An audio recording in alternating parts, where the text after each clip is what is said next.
Après 2 ans et 22 épisodes en format vidéo, votre série La Pop fait le taf passe en format audio. Pour démarrer cette nouvelle étape de la série La Pop fait le taf, nous allons consacrer un épisode à la relation conflictuelle.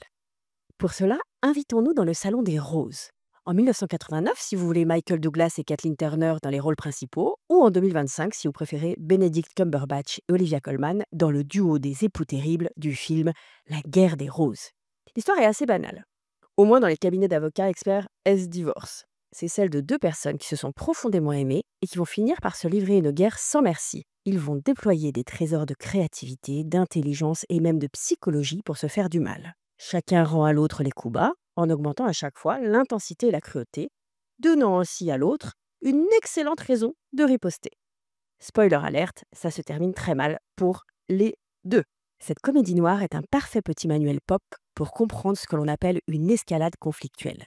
Cette grille de lecture des conflits, modélisée par l'économiste Friedrich Glassel, met en évidence 3 grandes étapes contenant en tout 9 paliers pour décrire le conflit qui dégénère. À la première étape, on passe de la défiance à l'attaque. Les époux roses, par exemple, se mettent à douter de la sincérité de l'un et de l'autre, ils entrent en compétition et commencent à se tester mutuellement. Au deuxième niveau de l'escalade conflictuelle, on assiste à de la polarisation, comme si l'autre devenait un opposé de soi, un opposant dont tous les agissements peuvent être interprétés à l'aune de cette adversité. Quand on arrive au bout du deuxième niveau, on passe aux menaces, un terrain parfait pour sauter à pieds joints dans la troisième étape. Là, on est prêt à tout pour nuire à l'autre. Oui, oui, j'ai bien dit prête à tout. Aux actes ignobles qui ne nous ressemblent pas, mais aussi à se faire du mal à soi-même si cela permet de démolir l'autre. C'est une situation perdant-perdant dans laquelle la relation conflictuelle a pris toute la place, dépassant les individus, écrasant l'estime de soi de chacun et produisant son lot de dégâts collatéraux. Ce qui arrive dans le couple des roses arrive parfois au travail. D'abord, on a un désaccord, puis on essentialise l'autre, c'est-à-dire qu'on lui attribue des caractéristiques personnelles justifiant qu'on le rejette.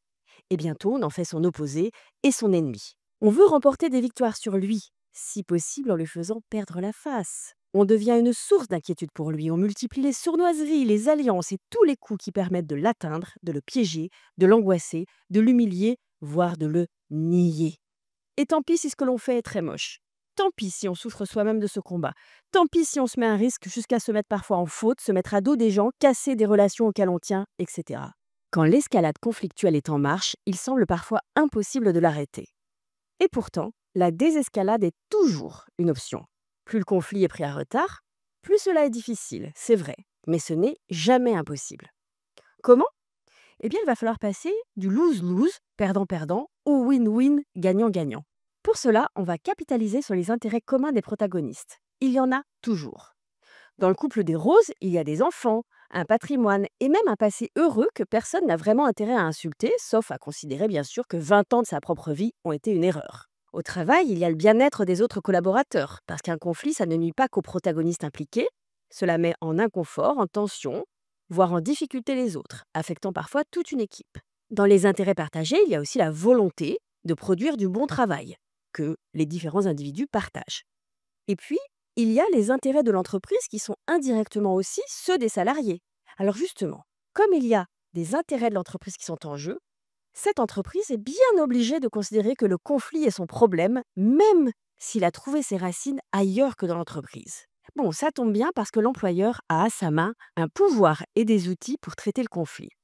D'abord, il est tout à fait fondé à imposer un code relationnel prohibant certains comportements d'une part et exigeant d'autre part que les personnes impliquées dans des tensions fassent appel à des process de régulation avant que l'escalade conflictuelle atteigne des sommets. Parmi ces process de régulation, on peut identifier la médiation et les formes du dialogue sain, sécurisé et engageant pour les parties.